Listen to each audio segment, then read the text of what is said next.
तो अब बेटा पढ़े थे दो चीज़ें। चैप्टर नंबर 2 का जो मेन टॉपिक था हमारा बायोलॉजिकल प्रॉब्लम क्या है, ठीक है। और बायोलॉजिकल प्रॉब्लम को हल करने के लिए बायोलॉजी के बताए हुए तरीक़ेकार को बायोलॉजिकल मेथड ऑफ स्टडी कहते हैं। समझ आ रहे हैं ना। एक चीज़ आप डिस्कस करके गए हैं बायोलॉजिकल प्रॉब्लम क्या है, समझ आ रहे हैं ना। और दूसरी चीज़ आप डिस्कस करके गए हैं बायोलॉजिकल मेथड ऑफ स्टडी, ठीक है। तो बायोलॉजिकल प्रॉब्लम क्या है, अगर आपको कोई बीमारी लाहक हो जाए किसी जरासीम के आने की वजह से या किसी माहौल के माहौलियाती असर की वजह से, इसको क्या कहा जाता है, बायोलॉजिकल प्रॉब्लम। बायोलॉजी ने इस बायोलॉजिकल प्रॉब्लम को हल करने के लिए एक मखसूस तरीक़ाकार बताया है। बायोलॉजी के बताए हुए इस तरीक़ाकार को क्या कहा जाता है, बायोलॉजिकल मेथड ऑफ स्टडी। इसको हम पढ़ के गए।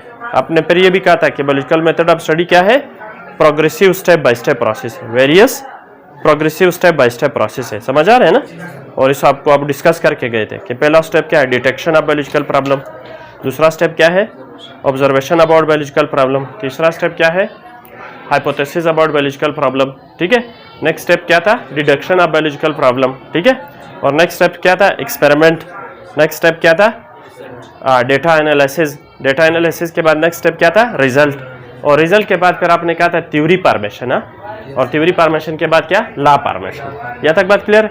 तो ये बायोलॉजिकल मेथड ऑफ स्टडी के सिक्वेंशियल स्टेप है, प्रोग्रेसिव स्टेप्स थे।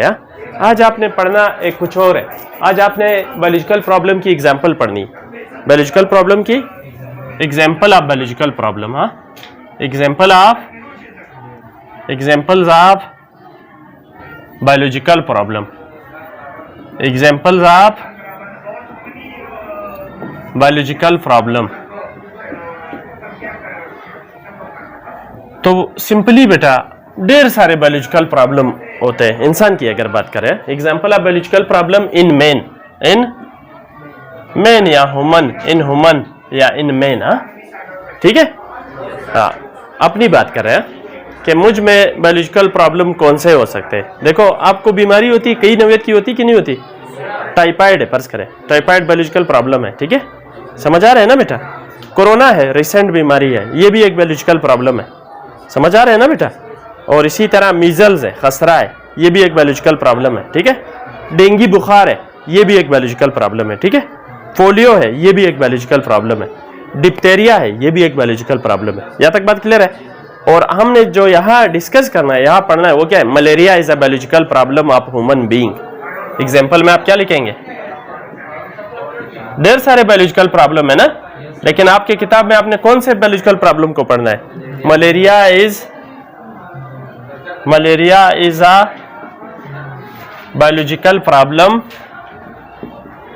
Malaria is a biological problem in human being, malaria is a biological problem in human being. इंसानों में मलेरिया जो है बायोलॉजिकल प्रॉब्लम है। समझ आ रहे हैं ना बेटा, इंसानों में मलेरिया बायोलॉजिकल प्रॉब्लम है, ठीक है। अब बेटा मलेरिया की बात आ गई, मलेरिया से मुतालिक कुछ बातें आपने याद रखनी। समझ आ रहे हैं ना बेटा। मलेरिया क्या है, बहुत सिंपल है। मलेरिया जो है इंसानों की आबादी की पुरानी बीमारी, इंसानों की तहजीबों का, माना इंसान जिस दौर में रहे हैं हर दौर में मलेरिया उनमें पाई जाती थी। ये इंसानों की आबादियों का एक बहुत ही पुरानी बीमारी है, ठीक है। समझ आ रहे हैं ना बेटा। मलेरिया इंसानों की तहजीबों की एक पुरानी बीमारी है, जो उन तहजीबों से हो कर हम तक आई है। और आज भी मलेरिया पाई जाती है। आप वाकिफ है मलेरिया से ना, वाकिफ है ना, मलेरिया आज भी पाई जाती है ना। मलेरिया क्या है, इंसानों की बीमारी है। इंसानों के मर्द और औरतों में ये बीमारी होती है, मच्छर के काटने से होती है। मच्छर एक जरासीम आपके जिस्म में रखता है, उसको बोलते हैं प्लाज्मोडियम। यहाँ तक बात क्लियर है ना। तो मलेरिया इंसानों की तहजीबों की या इंसानों की आबादियों की पुरानी बीमारी है, जो बड़े अरसे से होके आ रही है और आज भी पाई जाती है। इस बीमारी को बेटा malaria is an ancient disease, ancient disease of human population. Malaria is an ancient disease of human population. इंसानों की आबादियों की ये क्या है, पुरानी बीमारी है। एंशिएंट माना पुरानी बीमारी है, पुरानी बीमारी। समझ आ रहे हैं ना। Malaria is an ancient disease of human population. Simple है ना। और दूसरी बात, इसको बेटा चिल एंड फीवर वाली डिजीज भी कहते हैं, also called as chill and fever disease. also called as chill and fever disease. Chill and fever disease, also called as chill and fever disease. ठीक है, हाँ, बस इस बीमारी में आपको होता क्या है, आपको बुखार होता है, ठीक है। फीवर किस चीज को बोलते हैं, बुखार को बोलते हैं, चिल तंगी को बोलते हैं, ठीक है। समझ आ रहा है, आप तंग भी होते हो, अच्छा भी नहीं लगता जब आपको मलेरिया होता है, और फिर आप बुखार भी होते हो, इसी वजह से इस बीमारी को बोलते हैं chill and fever disease. Malaria is also called as chill and fever disease. यहाँ तक बात क्लियर है। ये जो लफ्ज मलेरिया है बेटा, ये बेसिकली दो इटालियन वर्ड्स है। ये मलेरिया का जो लफ्ज है वो दो इटालियन वर्ड से निकला है, 2 इटालियन वर्ड्स है। ये क्या है, 2 इटालियन वर्ड्स है, इटालियन वर्ड्स। हाँ, ये क्या है, 2 इटालियन वर्ड्स है। इटली आज एक मुल्क है यूरोप में, ठीक है, जिसकी फुटबॉल टीम भी है, बड़ी मशहूर है, ठीक है। समझ आ रहे हैं ना बेटा। तो ये 2 इटालियन वर्ड है। एक इटालियन वर्ड है माला।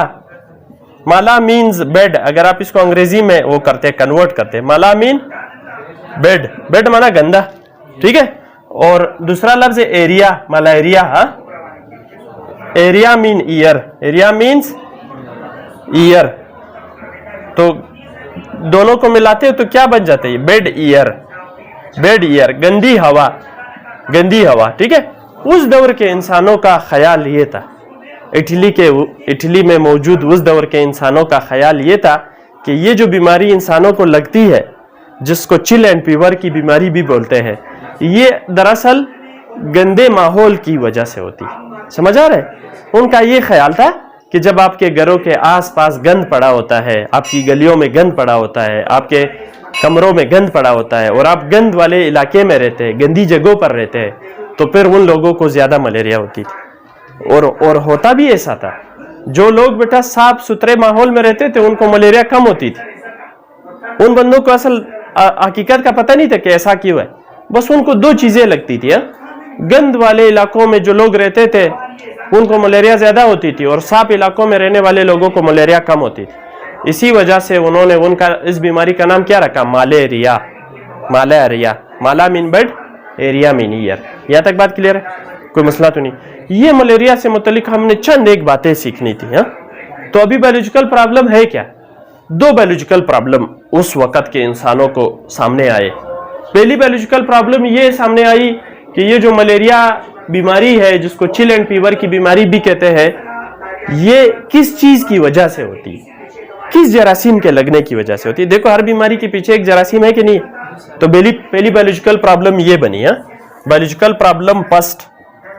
पहली बायोलॉजिकल प्रॉब्लम क्या बनी, पहली बायोलॉजिकल प्रॉब्लम जिसके ऊपर फिर biological method of study apply की गई, वो ये बनी कि real cause of malaria, real cause of malaria, to know real cause of malaria, to know real cause of malaria, to know real cause of malaria. कि malaria दरअसल किस चीज की वजह से होती है, आया पानी के पीने की वजह से होती है, आया बैक्टीरिया की वजह से होती है, आया प्रोटोजोआ की वजह से होती है, आया एक मखसूस जरासीम के लगने की वजह से होती है। समझ आ रहे, पहली बायोलॉजिकल प्रॉब्लम ये बनी है। समझ आ रहा है ना बेटा, इसको बोलते हैं बायोलॉजिकल प्रॉब्लम नंबर फर्स्ट।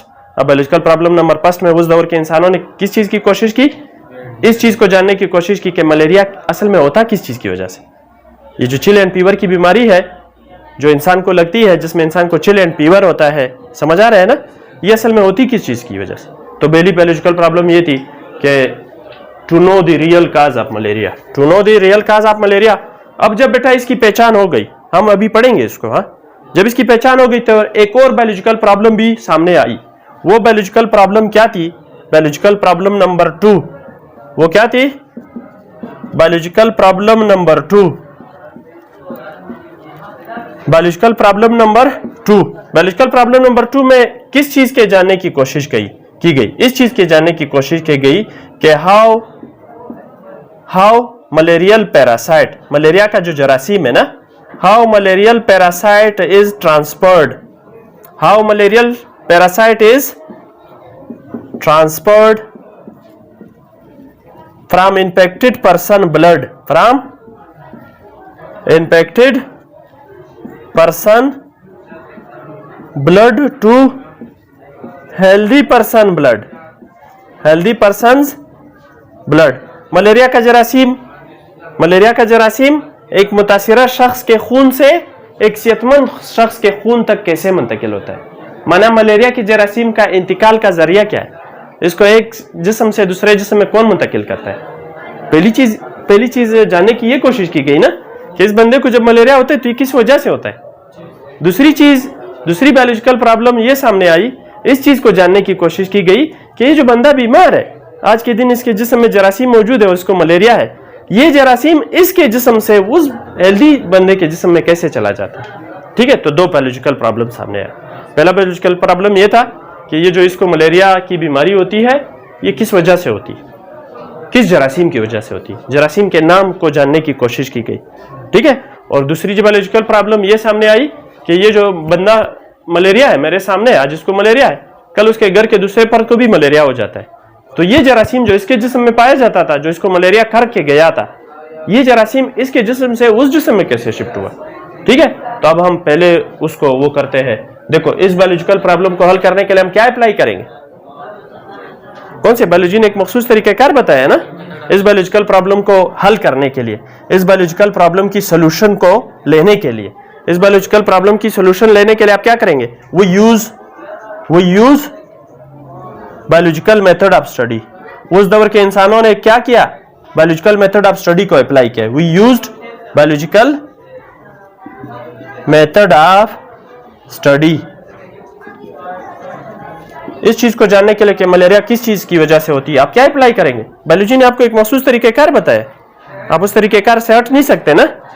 अब मलेरिया के रियल काज को जानने के लिए कि मलेरिया किस वजह से होती है एक शख्स को, या चिल एंड फीवर की बीमारी किस वजह से होती है, आप क्या करेंगे?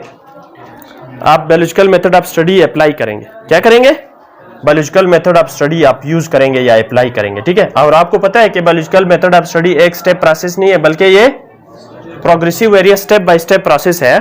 अब progressive various step by step process में आप पहला काम क्या करेंगे? ऑब्जर्वेशन। क्या करेंगे? ऑब्जर्वेशन, शाबाश। ठीक है, दूसरा काम क्या करेंगे? हाइपोथेसिस बनाएंगे।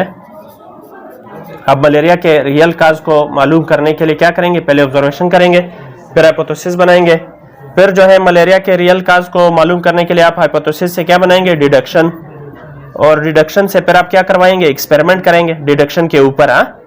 जब डिडक्शन के ऊपर एक्सपेरिमेंट करेंगे तो आखिरकार आपके पास रिजल्ट आ जाएगा, आखिरकार आपके पास रिजल्ट आ जाए। अब हम इसको डिटेल से पढ़ते हैं, उसको फिलहाल छोड़। ठीक है, दूसरे बायोलॉजिकल प्रॉब्लम को फिलहाल छोड़।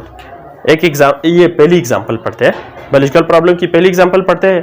To know the real cause of malaria, कि मलेरिया किस वजह से होती है। अब मलेरिया किस वजह से होती है, इस चीज को जानने के लिए क्या करेंगे? Biological method of study apply करेंगे, और बायोलॉजिकल मेथड ऑफ स्टडी के प्रोग्रेसिव स्टेप्स वो करेंगे, पढ़ेंगे ना।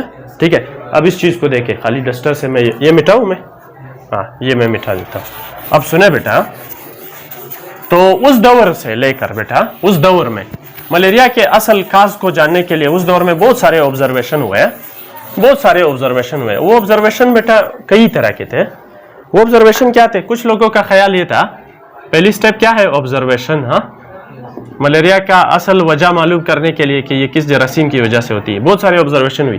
पहले कुछ ऑब्जर्वेशन ऐसी थी, कुछ लोग कहते थे कि मलेरिया जो है गंद की वजह से होती है, गंद की वजह से होती है। देखो, आपने पढ़ा था कि ऑब्जर्वेशन ढेर सारे होते हैं, होते कि नहीं होते? कुछ लोगों का ख्याल था कि ये गंद की वजह से होती है, बस जगह अगर गंदी हो तो लोगों को मलेरिया होता है।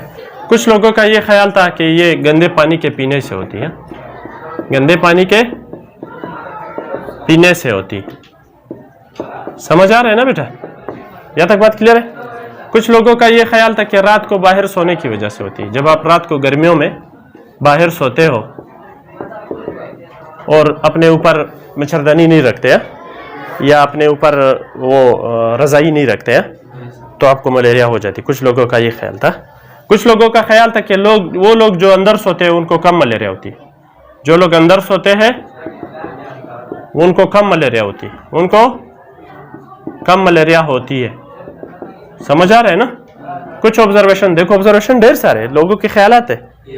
ठीक है, तो आप बायोलॉजिकल मेथड ऑफ स्टडी में पहला स्टेप क्या करेंगे? ऑब्जर्वेशन लेंगे, जाके लोगों से पूछेंगे कि ये जो मलेरिया होती है तुम्हारे गांव में लोगों को ये क्यों होती है। कुछ ने कहा कि गंद की वजह से होती है, कुछ ने कहा गंदे पानी के पीने की वजह से होती है, कुछ ने कहा बाहर सोने की वजह से होती है, कुछ ने कहा अंदर सोने से मलेरिया कम होती है, कुछ ने कहा कि जब आप गाय का गोबर जलाते हो, हाँ पुराने दौर में बिजली नहीं होती थी ना, जब आप गाय का गोबर जलाते हो तो गाय के गोबर से जो धुआं उठती है उस घर में फिर मलेरिया कम होती। समझ आ रहे? कुछ लोगों ने इस तरह कहा कि मलेरिया जो है एक जरासीम की वजह से होती है। Malaria is due to malarial parasite. Malaria is due to malarial parasite. Malaria is due to malarial parasite. Malaria is due to malarial parasite. तो ये बेटा क्या चीज बन गई? ऑब्जर्वेशन बन गई। ये क्या बन गई? और भी ढेर सारे ऑब्जर्वेशन। कुछ लोगों ने ये कहा कि आप मच्छरदानी में सोएंगे तो मलेरिया नहीं होगी। कुछ लोगों ने कहा आप मच्छरदानी के बगैर सोएंगे तो मलेरिया होगी। कुछ ने कहा कि रात को जब आप मस्कीटो के मच्छरबाग लगाते हो तो मलेरिया नहीं होती, जब रात को सोते हुए मच्छरबाग नहीं लगाते हो तो मलेरिया हो जाती। समझ आ रहे? ये क्या हो गए? ये ऑब्जर्वेशन हो गए। देखो इन ऑब्जर्वेशन में एक ऑब्जर्वेशन सही भी थी है, ठीक है। अब नेक्स्ट स्टेप आप क्या करेंगे? हाइपोथेसिस करेंगे। नेक्स्ट स्टेप आप क्या करेंगे? इन ऑब्जर्वेशन के ऊपर आप क्या करेंगे? हाइपोथेसिस करेंगे, ठीक है। हाइपोथेसिस माना आप क्या? अनटेस्टेड स्टेटमेंट लेंगे, और कैसी स्टेटमेंट लेंगे? जो अच्छी स्टेटमेंट है। तो उस दौर में बेटा एक स्टेटमेंट ली गई इन ऑब्जर्वेशन से, इन ढेर सारे ऑब्जर्वेशन से एक स्टेटमेंट ली गई। वो स्टेटमेंट ये थी कि plasmodium is the cause of malaria. Plasmodium is the cause of malaria. Plasmodium is the cause of malaria. ये क्या बन गई? हाइपोथेसिस। ये क्या बन गई?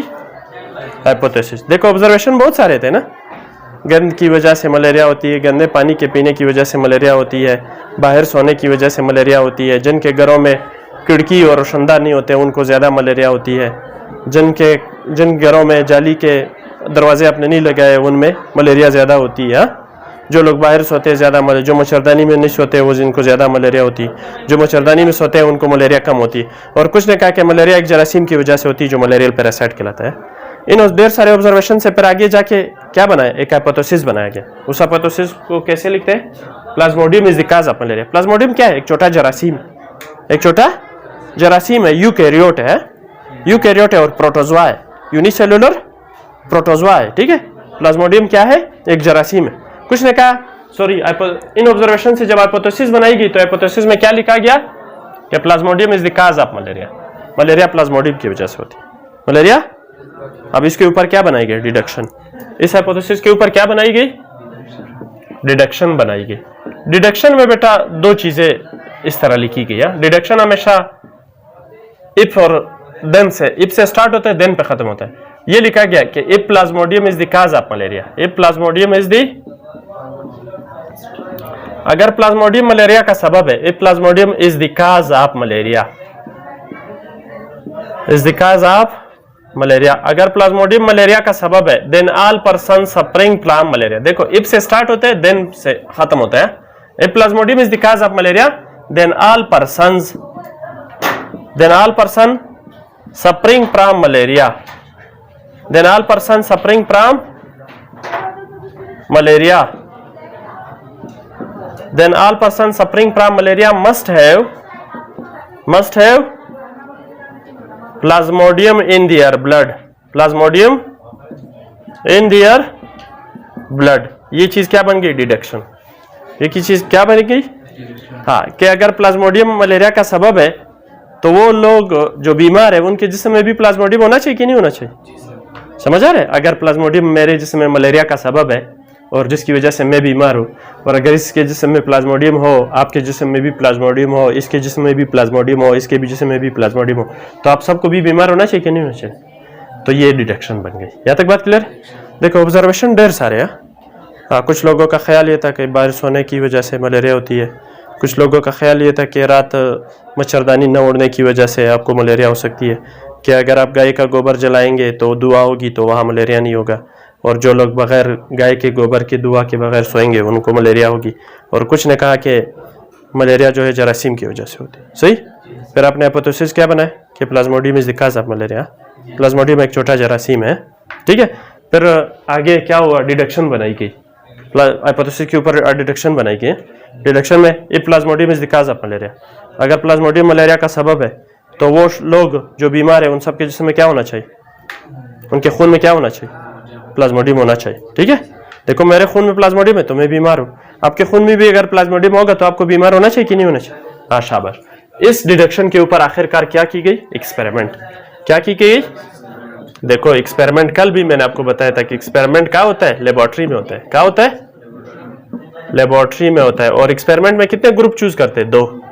एक है कंट्रोल ग्रुप, हाँ, एक है कंट्रोल ग्रुप या हेल्दी ग्रुप, हाँ, एक है एक्सपेरिमेंटल ग्रुप, एक है एक्सपेरिमेंटल ग्रुप। हाँ, कंट्रोल ग्रुप में आप क्या करेंगे बेटा, आप लेबोरेटरी में 10 बंदे लाएंगे, वो 10 बंदे लाएंगे जो सेहतमंद थे, जो सेहतमंद थे, जो बाजार में फिर रहे थे, होटल के सामने बैठ के चाय चस्की ले रहे थे, सही है।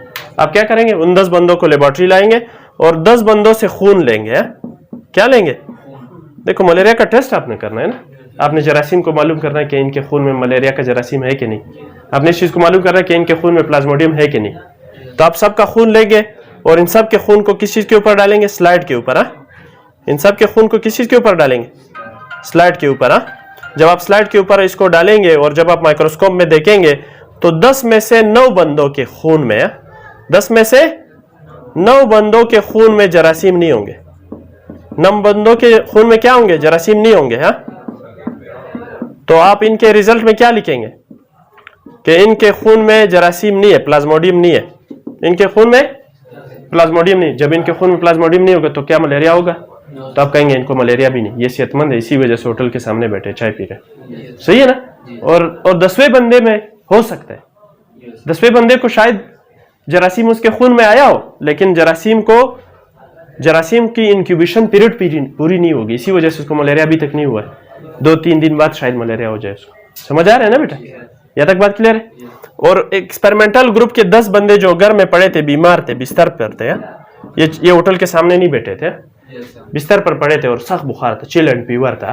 तो आप इन 10 बंदों को उठा के लेबोरेटरी लाए और सबके खून के नमूने लिए और स्लाइड पे रखे, और जब स्लाइड के ऊपर रखे, जब स्लाइड पर इनको रखे और इनको माइक्रोस्कोप में देखे तो आपको छोटे छोटे जरासीम नजर आए। इनके खून के नमूनों में क्या नजर आए, छोटे छोटे जरासीम नजर आए, स्पिंडल लाइक जरासीम। कैसे, हाँ, दागे नमा जरासीम, स्पिंडल लाइक जरासीम आपको नजर आए।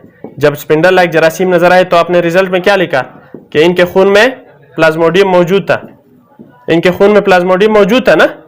जब इनके खून में प्लाज्मोडियम मौजूद था तो इनको क्या होना चाहिए, मलेरिया होना चाहिए कि नहीं होना चाहिए। देखो आपने डिडक्शन में लिखा है, ठीक है।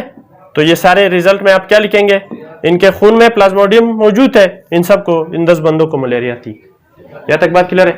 तो ये पहली बायोलॉजिकल प्रॉब्लम की सोल्यूशन हो गई है। पहली बायोलॉजिकल प्रॉब्लम क्या थी कि मलेरिया किस चीज की वजह से होती है। अभी इस बायोलॉजिकल प्रॉब्लम को करने के बाद, बायोलॉजिकल मेथड ऑफ स्टडी को अप्लाई करने के बाद आपको पता चला ना कि malaria is due to plasmodium. Malaria is, आज हमें पता है कि मलेरिया एक छोटे जरासीम की वजह से होती है, जो दागे नमा जरासीम होता है, जो यकखुलवी होता है, जो यूकैरियोटिक होता है, उस जरासीम का नाम है प्लाज्मोडियम। उसका नाम क्या है, प्लाज्मोडियम। बस आपको अभी पता चला। अगर मुझे मलेरिया है तो आप कहेंगे इसको, जो मलेरिया की बीमारी है, मलेरिया बीमारी है, बीमारी के पीछे एक जरासीम है, उसका नाम है प्लाज्मोडियम। आप लोगों को ये कहेंगे ना कि मुझे यार मलेरिया है और मलेरिया जो है प्लाज्मोडियम की वजह से। आपको ये पता है ना, आज पता है ना, कैसे पता चला, बायोलॉजिकल मेथड ऑफ स्टडीज। कल आप इस चीज को जानने की कोशिश करेंगे कि इस जिस्म से प्लाज्मोडियम को सेहतमंद जिस्म में कौन सी चीज मुंतकिल करता है। प्लाज्मोडियम तकसीम होते हैं माइटोसिस के जरिए, ठीक है। आप प्लाज्मोडियम आपके खून में घुसता है तो हजारों में बदलता है, लाखों में, ठीक है। इंक्यूबेशन क्या कह रहे हैं, क्या करता है, हाँ, ये आपको बेटा आपकी जो सेल्स है ना, कौन सी सेल, रेड ब्लड सेल्स, समझ आ रहे हैं ना बेटा। आपकी जो रेड ब्लड सेल है ये इनको कम कर देता है, ठीक है। आपकी खून में जो रेड ब्लड सेल है जिनकी तादाद लाख में होती है, 1,20,000, ये उनकी तादाद को कम कर देता है। और आपको अगर मलेरिया ज्यादा देर रहे, देखो आप पीला पड़ जाते हैं, आप जर्द पड़ जाते हैं, आपकी स्किन सुर्ख इस वजह से क्योंकि इसमें रेड ब्लड सेल्स, समझ आए, आपकी खून सुर्ख इस वजह से क्योंकि इसमें रेड ब्लड सेल्स। लेकिन जब आपको मलेरिया लगती है तो आपके रेड ब्लड सेल्स कम हो जाते हैं, और जब रेड ब्लड सेल कम हो जाते हैं तो आपकी खून भी कम हो जाती है। समझ आ रहा है ना बेटा? कोई मसला तो नहीं? हम पढ़ेंगे इसकी लाइफ साइकिल, आप कभी पढ़ेंगे यहाँ नहीं, आप लाइफ साइकिल आप प्लाज्मोडियम पढ़ेंगे कभी, कि प्लाज्मोडियम किस तरह अपनी नस्ल बढ़ाता है, किस तरह अपने बच्चे देता है। समझ आ रहे हैं ना? तो यहाँ तक बात क्लियर है? बस बहुत सिंपल है। एक बायोलॉजिकल प्रॉब्लम क्या थी? To know real cause of malaria. Biological method of study के अप्लाई करने के बाद observation, hypothesis, deduction, experiment, result में आपको पता चला ना कि plasmodium is due to malaria is due to plasmodium, malaria is due to unicellular protozoa known as plasmodium. कोई मसला तो नहीं? यहाँ तक बात क्लियर है? इसको आप करें बेटा।